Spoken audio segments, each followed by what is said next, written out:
Welcome to question classes. तो इस video में हम लोग वेक्टर का सेकंड पार्ट डिस्कस करेंगे। इससे पहले जो फर्स्ट पार्ट हमने डिस्कस किया था उसमें वेक्टर का थ्योरी डिस्कस किया था, जिसका लिंक आपको डिस्क्रिप्शन बॉक्स में मिल जाएगा। इसके साथ साथ जो भी टॉपिक्स बेसिक मैथमेटिक्स से रिलेटेड है उन सभी को मैंने डिस्कस कर दिया है, जिसका लिंक आपको डिस्क्रिप्शन बॉक्स में भी मिल जाएगा। ठीक है, तो अगर आपने उन वीडियो को नहीं देखा है तो आप उसे एक बार देख लीजिए, तो इससे आपका जो बेसिक मैथमेटिक्स जो नीट के लिए जो है वो आपका एक रिवाइज हो जाएगा, और अगर आप एक बार देख लेते हैं तो आपको कॉन्फिडेंस भी आ जाएगा। ठीक है, तो इस वीडियो में हम लोग कुछ क्वेश्चंस डिस्कस करेंगे वेक्टर्स को लेकर के। ठीक है, जो our first question is, if mod of a cross b is equal to root of a dot b, then find the value of theta। ठीक है, अब देखिए a क्रॉस b क्या होता है, ये होता है mod a mod b sin theta n cap, where n cap is in the direction perpendicular to vectors both a and b। ठीक है, अगर हम इसका मैग्नीट्यूड लेते हैं a क्रॉस b का तो क्या हो जाएगा, इस पूरे का magnitude mod a mod b sin theta n cap का मैग्नीट्यूड, ये क्या हो जाएगा mod a mod b sin theta. ठीक है, क्योंकि ये n कैप क्या है, ये बस एक डायरेक्शन वेक्टर है, एक ये यूनिट वेक्टर होगा जिसका मैग्नीट्यूड क्या हो जाएगा 1। ठीक है, उसी तरह से a डॉट b क्या हो जाएगा mod a mod b cos theta. ठीक है, ये जो है हमारा डॉट प्रोडक्ट है और ये हमारा क्रॉस प्रोडक्ट है। क्रॉस प्रोडक्ट हमें वेक्टर क्वांटिटी देता है, डॉट प्रोडक्ट हमें स्केलर क्वांटिटी देता है। ठीक है, तो अब ये जो रिलेशन हमें दिया हुआ है ये क्या है कि mod of a cross b is equal to √3 times into a dot b। तो अगर हम इसे लिखते हैं तो क्या हो जाएगा कि mod a mod b sin theta is equal to mod a mod b cos theta into √3। ठीक है, mod a mod b दोनों साइड से कैंसिल हो गया, यहाँ से हमारा जो tan थीटा आ गया वो हो जाएगा √3। ठीक है, तो जब tan थीटा हमारा √3 आ गया तो थीटा क्या होगा, आप इसे कमेंट बॉक्स में लिखिए, मैं इसका आंसर नहीं बताऊंगा। ठीक है,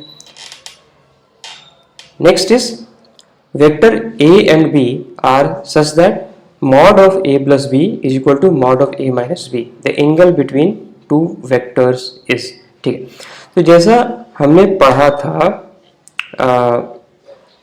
जो मैग्नीट्यूड ऑफ दो वेक्टर के जो एडिशन का जो मैग्नीट्यूड होता है वो क्या होता है under root of mod of a का whole square plus mod of b का whole square plus twice of mod of a into mod of b into cos theta.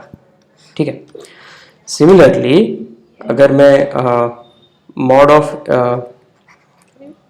Plus minus B कर दूं तो ये क्या हो जाएगा mod of a minus B.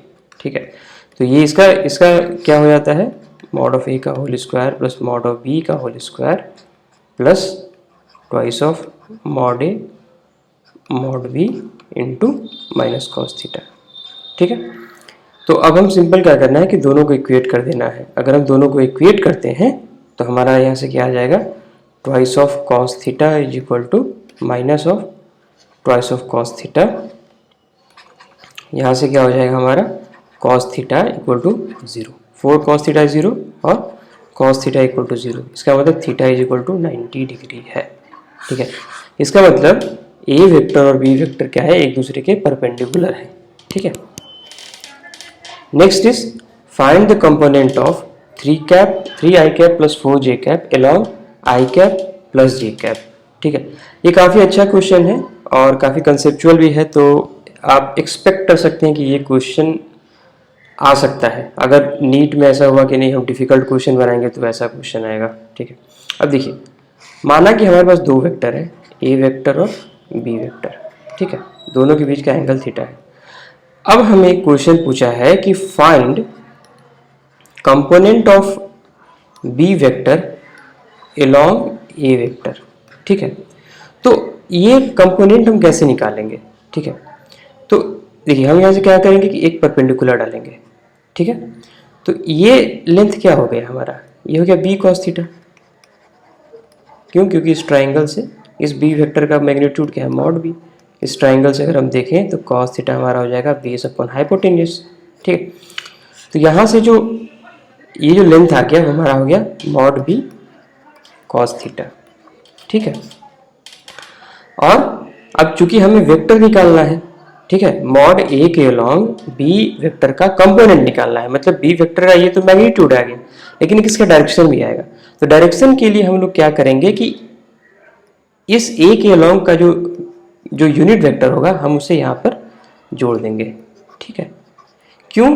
क्योंकि हमें बस डायरेक्शन चाहिए, तो डायरेक्शन चाहिए तो हमें क्या ऐड करना होता है, यूनिट वेक्टर। क्यों? क्योंकि यूनिट वेक्टर का जो मैग्नीट्यूड होता है वो होता है 1, मतलब कि यूनिट वेक्टर सिर्फ और सिर्फ डायरेक्शन को रिप्रेजेंट करता है, उसका मैग्नीट्यूड पर कोई इम्पैक्ट नहीं है क्योंकि उसका मैग्नीट्यूड ऑलरेडी 1 है, ठीक है। तो अब देखिए यहाँ से क्या होगा कि cos थीटा क्या होगा, cos थीटा ये हमें पता है कि a dot B is equal to mod A mod B cos theta, ठीक है। तो यहाँ से cos थीटा आ जाएगा a dot B divided by mod A mod B, ठीक है। तो सिंपल सी बात है कि हम इस cos थीटा का वैल्यू यहाँ पर पुट कर देंगे, ठीक है। तो mod B into cos theta का वैल्यू पुट किया, a vector dot B vector by mod A mod B, ठीक है। यहाँ से मॉड बी कैंसिल हो गया, यहाँ तो ए कैप पहले से था, तो क्या आ जाएगा a dot B by mod A into A cap, ये हमारा हो गया आंसर, ठीक है। तो इसमें भी हम वही करेंगे, ठीक है। ये हमने एक तरह से फॉर्मूला डिराइव कर लिया है, तो आपको याद करने की ज़रूरत नहीं है, बस आप क्या कीजिए कि ये देखिए कि हम अप्रोच कैसे कर रहे हैं, ठीक है। तो इसको हम लोग सॉल्व करते हैं। अब देखिए तो इस केस में आप कुछ मत कीजिए, इसमें आप इसको मान लीजिए कि ये ए वेक्टर है और ये मेरा बी वेक्टर है, ठीक है, हमसे ये पूछा है।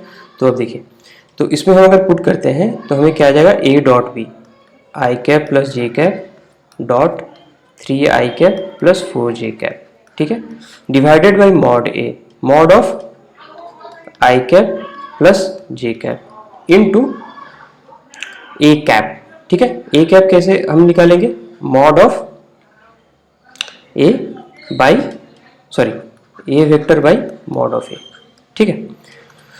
तो यहाँ से देखिए ये वाला क्या हो गया, 3 प्लस 4 डिवाइडेड बाई ये इसका मैग्नीट्यूड क्या हो जाएगा, रूट ऑफ 1 का होल स्क्वायर प्लस 1 का होल स्क्वायर, रूट 2 आ गया, ठीक है, ठीक है। और फिर हम यहाँ पर ए वेक्टर से इसको मल्टीप्लाई करेंगे और फिर मॉड ए क्या आ गया हमारा, क्या आ गया हमारा 2 ही है, रूट 2 ही है, ठीक है। तो इसको हम सिंप्लीफाई करते हैं तो 7/2 आ गया और यह हमारा ए वेक्टर हो गया, ठीक है। देखिए तो हमारा बी मतलब इस वेक्टर के अलॉन्ग कंपोनेंट क्या आ गया, ये आ गया, ठीक है। आना भी चाहिए क्योंकि इस वेक्टर के अलॉन्ग निकाल रहे हैं तो ये वेक्टर किसी न किसी फॉर्म में आएगा ही, ठीक है। तो इस तरह से हम इस क्वेश्चन को सॉल्व करेंगे। नेक्स्ट इज देखिए, particle move with a velocity v vector is acted upon 3 force showing the figure pqr, the velocity of the particle will be, ठीक है। क्या होगा, इंक्रीज करेगा, डिक्रीज करेगा, कांस्टेंट रहेगा कि change according to the smallest force qr हो जाएगा। देखिए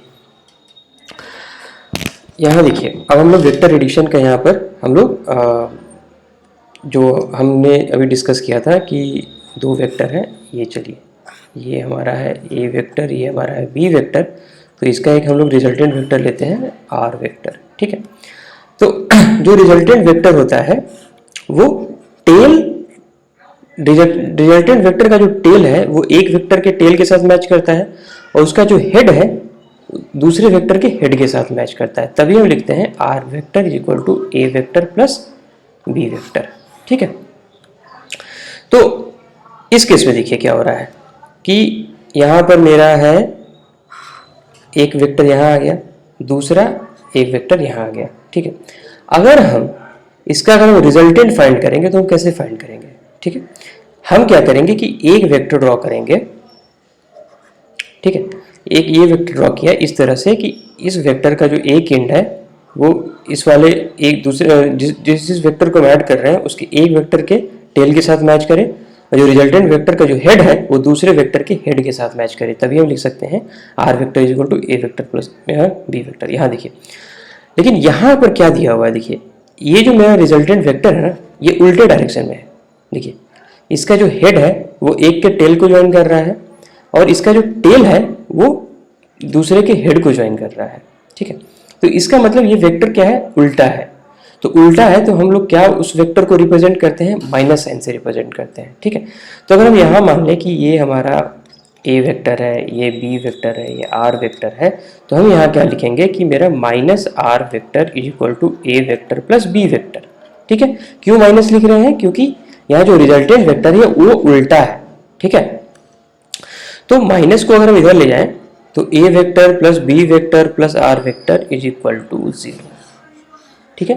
तो जो नेट फोर्स जो लग रहा है ना, ये देखिए ये वेक्टर क्या रिप्रेजेंट करता है, फोर्स ही रिप्रेजेंट कर रहा है। तो नेट फोर्स क्या है, तीनों फोर्स को हम वेक्टर समेशन कर देंगे तो 0 आ रहा है। इसका मतलब उस पार्टिकल पर जो नेट फोर्स लग रहा है वो है 0, ठीक है। तो उसका जो एक्सेलरेशन होगा वो होगा 0। क्यों, क्योंकि एक्सेलरेशन होता है फोर्स बाय मास। फोर्स 0 है तो एक्सेलरेशन 0, अगर एक्सेलरेशन 0 है तो उसका वेलोसिटी क्या हो जाएगा, कांस्टेंट हो जाएगा, ठीक है। देखिए बहुत सिंपल एप्लीकेशन है वेक्टर का, और आप ऐसा देख रहे हैं कि डायरेक्ट क्वेश्चन आ रहा है वेक्टर से। तो ये जो मैंने क्वेश्चन लिया है, ये वाला क्वेश्चन, ये भी पहले AIPMT में पूछा गया है। तो देखिए कि वेक्टर इज़ वेरी इंपॉर्टेंट, ठीक है। सो आप जितना प्रैक्टिस कर सकते हैं वो कर लीजिए। वेक्टर अंडरस्टैंड करने में थोड़ा आपको डिफ़िकल्टी आ सकता है, क्योंकि इसमें दो चीज़ें होती हैं, एक तो डायरेक्शन होता है और एक मैग्नीट्यूड होता है। अभी तक हम लोग जो मैथ्स पढ़ते आए हैं, इवन आप लॉगरिथम लीजिए, अलजेब्रा लीजिए, ट्रिग्नोमेट्री लीजिए, इंटीग्रेशन, डिफरेंशिएशन, सब जगह मैग्नीट्यूड ही हो रहा है, कैलकुलेशन में यूज़ हो रहा है, डायरेक्शन कहीं नहीं यूज़ हो रहा है। तो डायरेक्शन कहाँ हो रहा है, आपका वेक्टर में हो रहा है, इसलिए टॉपिक जो है हल्का डिफिकल्ट हो जाता है। लेकिन आप जितना ज़्यादा क्वेश्चन प्रैक्टिस कीजिएगा आपको उतना अच्छा आपका प्रैक्टिस होगा और आपको क्लियर भी होगा। तो मैं ये बोलूँगा कि आप इन क्वेश्चंस को फिर से एक बार अटेम्प्ट कीजिए और एनालाइज कीजिए कि आप किसमें कैसा कर पा रहे हैं, ठीक है। अगर आपको कहीं डाउट होता है तो आप इसका सोल्यूशन फिर से देख सकते हैं, या फिर हमें मेल कर सकते हैं, टेलीग्राम ग्रुप पर भी आप पोस्ट कर सकते हैं। हम लोग कोशिश करेंगे कि आपका जो डाउट है वो जल्द से जल्द एड्रेस कर दिया जा सके। तो इस वीडियो में इतना ही। Thanks for watching this video. Have a nice